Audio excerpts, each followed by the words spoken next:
आज आपल्या चासोळे गावात यशदा संस्थेच्या माध्यमातून भरतळी युवा विकास मंच मुरबाड विधानसभेच्या वतीने आरोग्य शिबिर आयोजित केलं होतं. काय सांगा? या आरोग्य शिबिरासाठी जिल्हा परिषद शाळेचे मुख्याध्यापक तसेच शिक्षक मंडळ, यशोदा संस्थेचे सचिव शशिकांत खंडारे आणि भरत दळवी सर यांच्या माध्यमातून जे आरोग्य शिबिर राबवण्यात आले, त्यासाठी ग्रामस्थांनी व परिसरातील लोकांनी बहुसंख्येने सहभागी होऊन रिस्पॉन्स चांगल्या पद्धतीने दिला आहे आणि यापुढे असंच रिस्पॉन्स राहील. या ठिकाणी आज काही रक्तदात्यांनी रक्तदान सुद्धा केलेलं आहे. ते लाईफलाईन रक्तपेढी बाबगावच्या कर्मचारी या ठिकाणी कशा प्रकारे प्रतिसाद मिळाला?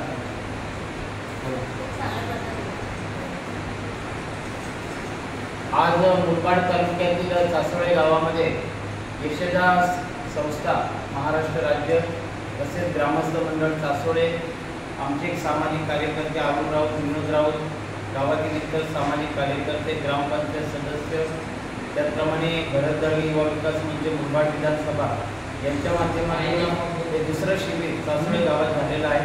याच्यामध्ये ECG तपासणी असेल, ऑक्सिजन तपासणी, BP तपासणी, डोळे तपासणी, लाईफलाईनच्या माध्यमातून रक्तदान शिबिर अशा अनेक प्रकारच्या तपासण्या आज या ठिकाणी करण्यात आलेल्या आहेत. पहिलं शिबिर टोकावड्याला झालं आणि त्यामुळे संपूर्ण या माळसेर घाटाच्या पायथ्याची जेवढी मोठमोठी गाव आहे, आता पुढचं शिबिर सुरोशी किंवा बारागाव पुतळ या ठिकाणी होणार आहे. दर शनिवारी किंवा रविवारी हे आरोग्य शिबिर आपण यशदा संस्थेच्या माध्यमातून राबवत असतो आणि त्यामुळे मुरबाड, कल्याण, बदलापूर, अंबरनाथ भागामध्ये पुढच्या 2 ते 3 महिन्यात हा आरोग्य शिबिराचा उपक्रम असाच चालू राहणार आहे, जेणेकरून लोकांना दवाखान्यात जायला लागू नये. दवाखाना आपल्या गावात, दवाखाना आपल्या दारी, अशा प्रकारची मोहीम संपूर्ण आपल्या मुरबाड तालुक्यात सध्या सुरू आहे.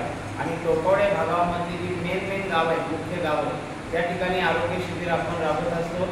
मी स्वतःच्या आरोग्य शिबिराला भेट देत असतो. आज सुद्धा मी चासोळे गावच्या शिबिराला भेट दिलेली आहे. इथे आमचे कार्यकर्ते अरुण राऊत, विनोद राऊत तसेच गावातील जे इतर कार्यकर्ते आहेत, त्यांनी सुद्धा अत्यंत मोलाचं सहकार्य केलेलं आहे. आणि त्यामुळे 11 वाजल्यापासून दुपारी 3 वाजेपर्यंत हे शिबिर या ठिकाणी संपन्न झालेलं आहे. आणि सध्या पावसाचं वातावरण असल्यामुळे आपण कमीत कमी वेळात हे शिबिर राबवत आहोत. आणि संपूर्ण टोकावड्या भागात आणखी शिबिराचे उपक्रम असेच चालू राहणार आहेत. संपूर्ण मुरबाड तालुक्यात आरोग्य शिबिराचा हा झंझावात सुरू राहणार आहे. प्रत्येकाचं आरोग्य चांगलं राहिलं पाहिजे, प्रत्येकजण हा अत्यंत सबळ राहिला पाहिजे, याच्यासाठी आपण प्रयत्न करत आहोत. आणि त्यामुळे या गावाच्या शिबिराला अत्यंत चांगल्या प्रकारचा प्रतिसाद मिळाला. या गावातल्या जिल्हा परिषद शाळेने खरोखरच जागा उपलब्ध करून दिली, शिबिराला सहकार्य केलं, त्याबद्दल त्यांचं मी मनापासून आभार व्यक्त करतो. या भागात आपण लवकरच अरुण राऊत आणि इतर कार्यकर्त्यांच्या माध्यमातून गरजू गरीब मुलांना छत्री वाटप आणि वह्या वाटपाचा कार्यक्रम पुढच्या आठवड्यात या भागाचे काय आदिवासी बांधव असतील, आदिवासी विद्यार्थी असतील, जिल्हा परिषद शाळा असतील, त्या ठिकाणी 1 ते 2 दिवस एक फिरता कार्यक्रम आपला होणार आहे. आणि संपूर्ण भागात भरत दळवी युवा विकास मंच, यशदा संस्थेच्या माध्यमातून हे कार्यक्रम भविष्यामध्ये चालू राहणार आहे. आपली संस्था आणि आपला मंच हा लोकांसाठी काम करतो आहे आणि त्यामुळे जनसेवा हीच खरी ईश्वर सेवा हे आपले ब्रीद वाक्य आहे. चासोळे गावातल्या सगळ्या ग्रामस्थांचं मनापासून आभार व्यक्त करतो. काही जर कमी जास्त झाला असेल तर पुढच्या वेळेला याची उणीव आपण नक्कीच भरून काढू.